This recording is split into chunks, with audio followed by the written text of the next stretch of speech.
இந்த படத்தினுடைய தயாரிப்பாளர் ஹேமலதா சுந்தரராஜ் பற்றி பாக்யராஜ் சொன்னார்.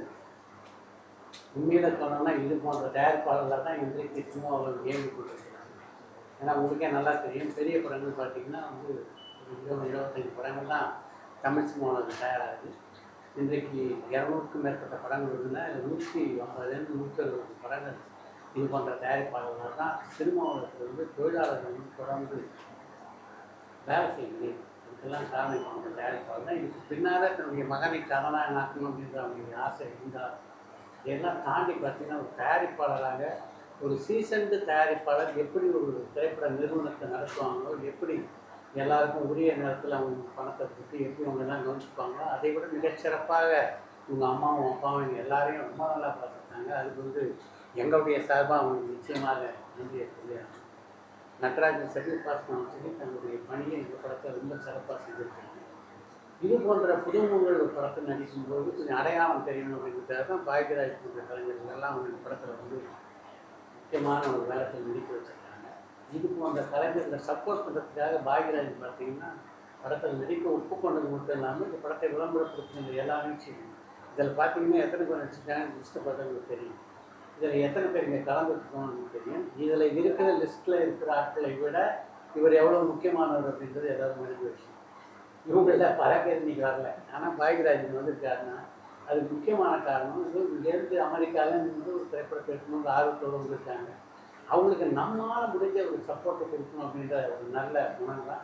ஏன்னா பாக்யராஜ் வந்து சினிமா உலகத்தில் எப்படிப்பட்ட இடத்துலேருந்து வந்தார் அப்படின்னு தெரியும். அது சினிமா உலகத்தினுடைய ஆரம்ப நிலையிலேருந்து இன்றைக்கு ஒரு உயர்ந்த நிலையை அடைந்திருக்கின்ற ஒரு கலைஞர் தான் பாக்யராஜ்.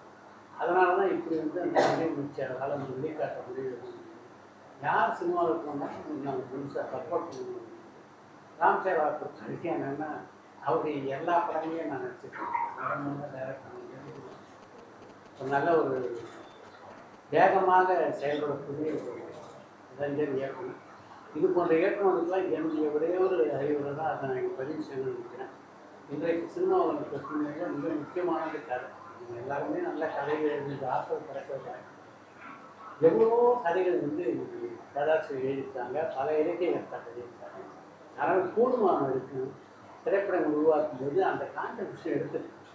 நம்ம கதை எழுதுதான். நானும் வந்து பல படங்களை கதை வசதி எழுதி டைரக்ட் பண்ணோம்னா இது ஒருத்தர் கதை கிடைக்கும்போது அவருடைய கான்ட்ரிபியூஷன் கிடைக்கலாங்க. அதுக்கு திரைக்கதைங்கிறதுக்கு இன்னொரு தேர்ந்த ஒரு கதாசிரியர் போகுது. சினிமாவுக்கு எத்தனையோ பேர் இருக்காங்க அனுபவம். அந்த ஆள் கூப்பிடும்போது இவங்க எல்லாருடைய கூட்டு முயற்சியில் ஒரு படம் உருவாகும் போது இன்னும் மிகச்சிறப்பான இடத்தை அடைவதற்கு வாய்ப்பு இருக்குது. அதனால் ஒரு நல்ல கதைக்கு ஒரு நல்ல உரிமை வருது தான் சினிமாவுக்கு ரொம்ப முக்கியமான விஷயம். இதை ரெண்டையும் தேர்ந்தெடுத்து இந்த இளைஞர்கள் வந்து தன்னுடைய படங்களை பயன்படுத்தணும் அப்படின்ற என்னுடைய இந்த ஆசையை வேண்டுகோளாக வைக்கிறேன். இந்த படத்தை பொறுத்தவரைக்கும் இந்த எந்த ஒரு திரைப்படமும் உங்களை போன்ற பத்திரிகையாளர்களுடைய முழு ஆதரவு இல்லாமல் மிகப்பெரிய வெற்றி அடைவதற்கு அழிவு. அதனால் இந்த படத்தை பொறுத்த வரைக்கும் முழுவதுமாக நீங்கள் நினைக்கிற மாதிரி 100% குறை இல்லாமல் படமாக இருக்காது. பேசுகிறது ஒரு சில குறைகள் இருக்கலாம். ஒரு புதியவர்கள் அப்படின்னால அந்த குறைகளை எல்லாம் தவிர்த்து விட்டு கூடுமான வரைக்கும் இதில் இருக்க நல்ல விஷயங்களை ஹைலைட் பண்ணி உங்களை பாராட்டணும் அப்படின்னு உங்களை வேண்டி கேட்டுக்கொள்கிறேன். சார் பாக்யராஜ் சார், என்னதான் இந்த நடிகர் நடிச்சிருந்தாலும் தேட்டர் உங்களுக்குலாம் கிடைக்க மாட்டேன். அதை பற்றி எதுவும் சொல்லவே மாட்டேன். என்னதான் இப்போ நடிகர் நடித்தாலும் ஃபெமிலியரான பாக்யராஜ் சார் லட்சுமண் சார் நடித்தா கூட தேட்டர்லாம் கிடைக்க மாட்டேது. திரையரங்கெலாம் கொடுக்க மாட்டாங்களே, அதை பற்றி என்ன நினைக்கிறீங்க?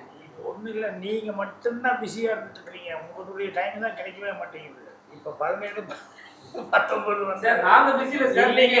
வந்து நீங்கள் பிஸியாக இருக்கிறது ரொம்ப சந்தோஷமாக இருக்குது. ஆனால் என்னன்னா நீங்கள் இவ்வளோதெல்லாம் பிஸியாக இருக்கிறது அளவுக்கு படங்களும் வந்து ஓடணும் இல்லையா?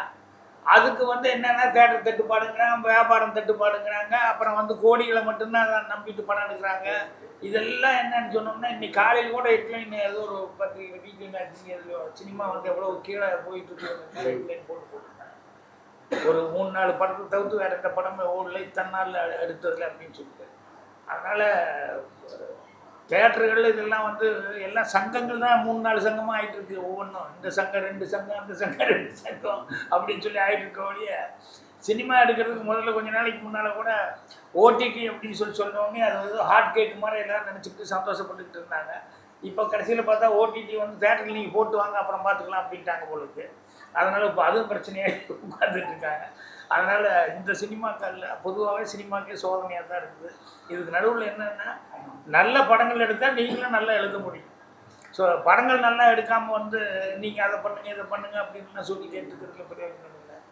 அப்புறம் அதே மாதிரி படங்கள் எடுக்கிறதுக்கு இப்போ சித்ரா சொன்னார், இந்த கதை ஒன்றும் இல்லாமல் வந்து என்ன காசு போட்டு பண்ணாலும் அது வந்து அதனால் எந்த விதமான யூஸும் வந்து வந்துட போகிறதில்லை. ஸோ எல்லாருமே ஒரு காலத்தில் வந்து புதுமுகங்கள் இப்போ வந்து முதல்ல யார் நடிச்சிருக்கான்னு சொல்லி கேட்டு தான் பேச ஆரம்பிக்கிறாங்க. எல்லாரும் முதல் நடிக்கும் போது மட்டும் எப்படி இருந்தாங்க, எல்லாருமே எல்லாம் தெரிஞ்சவங்களாக இருந்தாங்க. அதனால் புதுமுகங்களுக்கு வந்து இந்த மாதிரி ப்ரொடியூசர் எங்கள் வெளியூர்லேருந்து வந்து இங்கே நம்ம நம்பி தமிழகத்தில் வந்து படுறதுக்கான அதுக்கு மற்றவங்க எல்லாருடைய சப்போர்ட்டும் நல்லா இருந்தால் நல்லாயிருக்கும்.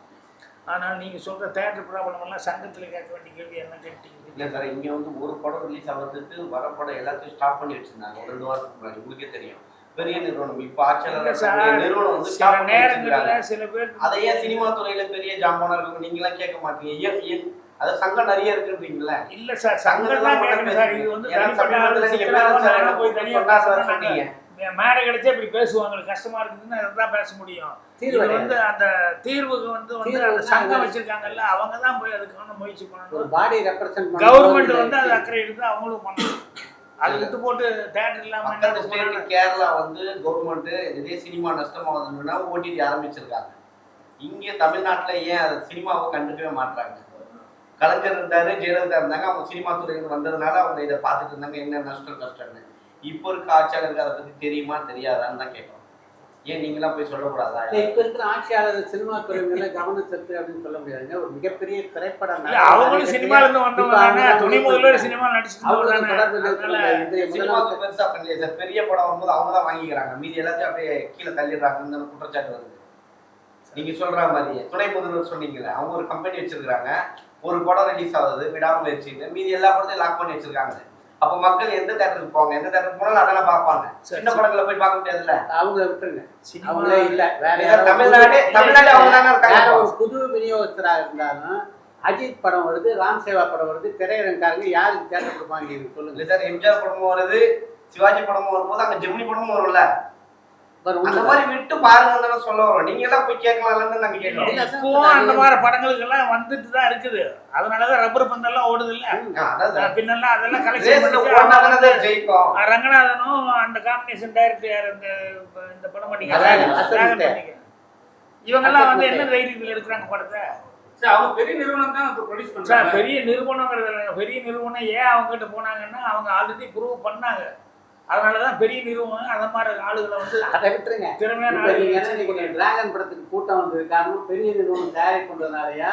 அந்த படத்துக்கு பிடிக்க முடிஞ்சது அதெல்லாம் கிடையாது, கதாநாயகனாலதான். அந்த பிரதீப் ரங்கநாத் முந்தைய படம் மிகப்பெரிய வெற்றி அப்படின்னால அந்த படத்தை ஏஜிஎஸ் இல்ல நீங்க தயாரிச்சிருந்தாலும் இந்த அளவுக்கு எல்லா தேட்டர்லயும் எதிர்பார்ப்பு இருந்தது. ஆல்ரெடி தயாரிப்பு நிறுவனம் காரணம். பெரிய நடிகர்களே நடிச்சா போதுமா? புதுமுகம்லாம் வரக்கூடாதா? பிரதீப் ரங்கநாத் யாருங்க புதுமுகம் இல்லாம முதல்ல எப்படி ப்ரூவ் பண்ணாரு? ஒரே படம் தானுங்க. நான் ஒண்ணு சொல்லலாமா? இதை பத்தி எனக்கு ஒரு கருத்து இருக்கு, நான் சொல்லலாமா? நான் வந்து ஒரு 10-12 வருஷமா இந்த இண்டஸ்ட்ரியில இருக்கேன். நான் இதுல பார்த்ததுல எல்லாமே வந்து நல்ல படம் நல்ல கதையா இருந்துச்சுன்னா ஓடிடுது. ஓகே, அதுக்கு வந்து நீங்கள் வந்து வாய்ப்பு கிடைக்க மாட்டேங்குதுன்னு சொல்கிறீங்க தேட்டரில் ஓடுறதுக்கு. எனக்கு தெரிஞ்சு வாய்ப்புலாம் கிடைக்குது. இப்போ எங்கள் படம் ஒரு சின்ன படம் தான். நாங்கள் வந்து போய் இப்போ ஒரு தேட்டர் ரிலீஸ்க்காக பேசும்போது யாருமே நோன்னு சொல்லலை எங்ககிட்ட. எல்லாருமே நாங்கள் பார்த்து சொல்கிறோம்னு சொல்கிறாங்க. ஆனால் வந்து எல்லாராலையும் ஒரு நாளைக்கு அந்த 5 ஷோன் கொடுக்க முடிய மாட்டேங்குது, 3 ஷோன் கொடுக்க முடிய மாட்டேங்குது. ஏன்னா அவ்வளோ படங்கள் வருது. இந்த வீக்கெண்ட் வந்து 10 படம் வருது. எல்லாமே சின்ன படங்கள் தான் நீங்கள் சொல்கிற மாதிரி. ஒரு பெரிய படமும் வரல. நீங்கள் பெரிய படம் வந்து ஒரு பெரிய கம்பெனி வாங்கி அவங்க ரிலீஸ் பண்ணுறதுனால எல்லா தேட்டரும் எடுத்துக்கிறாங்க கிடையாது. அவங்க எல்லா தேட்டரும் எடுத்துக்கிறது கிடையாது. அவங்க வச்சிருக்காங்க, நம்மளுக்கும் கொடுக்குறாங்க. படம் நல்லா இருந்துச்சுன்னா ஓடிடுது. இப்போ சொல்கிற மாதிரி லப்பர் பந்துன்னு ஒரு படம் இருந்துச்சு, நல்லா ஓடிச்சு. ஏன்னா கதை நல்லா இருந்துச்சு, வாழை நல்லா இருந்துச்சு, ஓடிச்சு. அதே மாதிரி அது கூட வந்த 10 படம் எங்கே உங்களால் பேர் சொல்ல முடியுமா? முடியாது. ஏன்னா மக்களே வந்து ஒரு கருத்து வச்சுருக்காங்க. இப்படி படம் பார்த்துட்டு ஒருத்தன் வந்து நல்லா இருக்குன்னு சொன்னான்னா அதை கேட்டுட்டு இன்னொருத்தங்க போய் பார்க்குறாங்க. அப்படியே ஹிட் ஆகுது படம். எங்கள் படமும் அப்படி வரும்னு எனக்கு ஒரு நம்பிக்கை இருக்குது. ஏன்னா அந்த படம் இந்த படமும் அந்த மாதிரி ஒரு நல்ல கருத்து வச்சுருக்கோம், நல்ல கதை இருக்குது. அண்ட் அதுக்கப்புறம் வந்துட்டு இது வந்து ஒரு ஒரு ஒரு உண்மை கதையாக இருந்தாலும் அதில் வந்து ஒரு சின்ன ஃபேண்டசி மாதிரி ஒரு ட்விஸ்ட் இருக்குது. நல்ல விஷயங்கள் வச்சுருக்கோம் இந்த படத்தில். ஸோ இப்போ எங்கள் படமும் ஹிட் ஆகணும்னா அதுக்கு எப்படி பண்ணுறது? உங்களை மாதிரி ஆளுங்க வந்து ப்ரெஸ்ஸில் போடுறது, பப்ளிசிட்டி பண்ணுறது. அது மட்டும் இல்லாமல் நம்ம தியேட்டரில் போய் மக்கள் பார்த்துட்டு வெளியே வந்து நம்ம படத்தை பற்றி நல்லா சொல்லும் போது நீங்கள் அதை எடிட் பண்ணாமல் கரெக்டாக போடுறது. அப்படி பண்ணாலே போதும்னு நினைக்கிறேன் நம்ம இந்த இண்டஸ்ட்ரிக்கு. நம்ம இண்டஸ்ட்ரி அவ்வளோ இல்லை, அவர் அந்த தியேட்டருக்காக நீங்கள் சொல்கிறதுங்க. அந்த டாமினேஷனுங்கிறது ஒரு காலத்து டிஸ்ட்ரிபியூட்டர் கையில் இருந்தது, ஒரு காலத்து ப்ரொடியூசர் இவங்க டாமினேஷனாக இருக்கும், அப்புறம் தேட்டருக்காரங்க டாமினேஷன் மாறி மாறி வந்துட்டு தான் இருக்கும். இப்போ டைரக்டர்களுக்காக அப்படின்னு சொல்லிட்டு ஒன்று இருந்தது இல்லையா, அப்புறம் ஹீரோக்களை பிடிச்சா தான் டைரக்டர் பிடிக்க முடியும்னு வந்தது. அப்புறம் ப்ரொடியூசர்களே பெரிய பெரிய பேனரில் இருக்கிற ப்ரொடியூசர்களே முதல்ல ஹீரோ கிட்ட கதை சொல்லிட்டு வாப்பா, அது ஓகேனா எவ்வளோ கோடி வேணாலும் நான் கொடுக்குறேங்கிற மாதிரி அவங்களே கொடுக்குறாங்க. எல்லாமே இப்படி இருக்குது. ஸோ அதனால் இன்றைக்கி எல்லாருக்குமே ஒரு தட்டுப்பாடுங்கிறது என்னென்னா, ஓரளவுக்கு கொஞ்சம் புரிஞ்சுக்கிட்டாங்க. என்னென்னா, கோடிகளை இறக்கிறதுனால கண்டிப்பாக படம் ஓடிட போகிறது இல்லை. நல்லபடியாக வந்து கதை மற்றதெல்லாம் நல்லா இருந்ததுன்னா கரெக்டாக இருக்கக்கூடிய வேறு பிரம்மாண்டங்கள் அது இது இதெல்லாம் பண்ணி மட்டும் சக்ஸஸ் பண்ணி ஒன்றும் பண்ண முடியாது அப்படிங்கிறத இப்போ புரிஞ்சுக்கிட்டாங்க. அதனால் வந்து அது ரொம்ப சந்தோஷமாக இருக்கக்கூடிய சமாச்சாரம் என்னென்னா, இந்த சின்ன சின்ன படங்கள் எல்லாம் வந்து டக்குன்னு பெரிய ஹிட் ஆகுறதுன்றது நமக்கு ரொம்ப ஹாப்பியான ஒரு இதாக இருக்குது. அது பத்திரிகை முக்கியமான காரணம். சார் இப்போ நீங்கள் சொன்னீங்க முக்கியமான விஷயம் சொல்ல நினைக்கிறேன். இது போன்ற விஷயங்கள் பேசுறது ஆட்சியாக இல்லை. இந்த நிகழ்ச்சி எதுக்காக ஏற்பாடு செய்யப்பட்டதுன்னா, எனை சுருள் பண்ணி படத்தை எப்படியாவது மக்களை இதை கொண்டு போய் சேர்க்கறதுக்காக ஏற்பாடு செய்யப்பட்ட நிகழ்ச்சி. இதில் உங்கள் ஆர்வம் காரணமாக இது போன்ற விஷயங்களுக்கு கேட்டு தெளிவு பண்ணணும் அப்படின்னு கூட நீங்கள் கேள்விகள் கேட்கலாம். ஆனால் செய்திகளை பிரதானப்படுத்தும் போது எனை சுருள் பணியை பற்றி போட்டு உள்ளே இதை பற்றி போடுங்க, தப்பில்லை. ஆனா இதை வந்து தலைப்பு செய்தியாக்கி எதுக்காக இந்த நிகழ்ச்சி ஏற்பாடு செய்யப்பட்டதோ இல்ல அப்படி நீங்க நினைக்காதீங்க. நீங்க அது கூடவே வேற ஏதாவது கேப்ஷன் வச்சுக்கோங்க, நீங்க வச்சுக்கோங்க. பாய்கராஜ் இப்படி பேசியிருக்காரு தான் போடுவாங்க. இதுக்காக தான் உள்ள வந்து பார்ப்பாங்க. பாய்கராஜ் என்ன சொல்லியிருக்காரு தான் பார்ப்பாங்க. நெக்ஸ்ட் பண்ணின்னு ஒருத்த வந்து தேட மாட்டான். செய்தி தேவைப்படுதுன்னா அப்ப படங்கள் யோசிச்சு பாருங்க. நீங்களே சொல்லுங்க, சினிமா இண்டஸ்ட்ரி என்ன நீங்க தான் சொல்லணும். ஒரு செய்திக்கே உங்களுக்கு தேவைப்படுது. டைரக்டா இந்த செய்தியை பத்தி சொன்னா ஜனங்க பார்க்க மாட்டாங்க. இது ஒரு டைவர்ஷனா ஒரு கேப்ஷன் தேவைப்படுதுன்னு. அப்புறம் சார் தமிழக அரசு உதவி பண்ண மாட்டேன்னு நிறைய பேர் சொல்றாங்க. உங்களை மாதிரி நிறைய ஜாம்பவான்லாம் சொல்றாங்க. என்ன காரணமா இருக்கு? ஏன்னா தமிழ் சினிமால வந்து நிறைய பேர் வந்து அரசியல் போயிட்டாங்க. ஒருவேளை அதனாலதான் இருக்குமோ? என்ன தமிழ் சினிமால வந்து நிறைய ஆக்டர்ஸ் எல்லாம் வந்து அரசியல் போயிட்டாங்க. அது ஆப்போசிட்டா பெருசா பேசப்படுறாங்க. சோ அதனால வந்து இவங்க நம்ம ஏன் ஹெல்ப் பண்ணணும்னு சொல்லிட்டு ஒரு விஷயம் இருக்குமோ? உங்களுடைய போகம் இல்ல சார், அதான் நடக்குதுன்னு சொல்றாங்க. இந்த தமிழ் சினிமால எத்தனை நடிகர்கள் இப்ப வந்து அரசியல் இருக்காங்கன்னு சொல்லுங்க. எந்த காலத்துலயும்